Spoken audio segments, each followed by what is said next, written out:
Aketoloza mangiki raresa bola zambola champi fazambo mananga fangiri angati ampiadangano nunya pela tanga ngati maam poteri menga amzemba mis zekelia nanga ku yadanganti karwe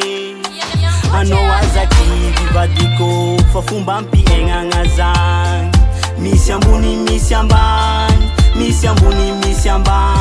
Miafia malo vadiko Fatisul na tera kijal Atovia mbuni fo moral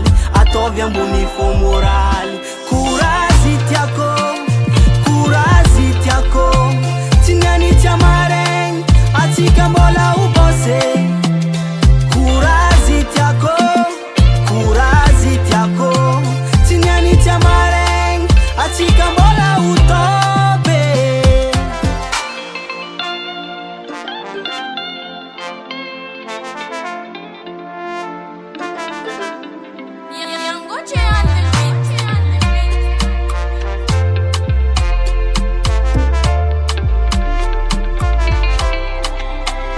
Misifutwanga no mitatu de kuraz Mandini kifenga ntikarwe karati meti mila Vadiko botia kuma itano gate Karavadinuluja Mande a bazar, mande tomobile ateringa nengano Kefangiriako, ezaka jabi atoko mno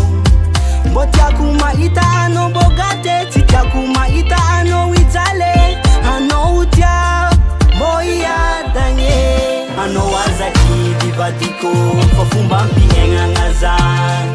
Misiambani Miafia malo vadiko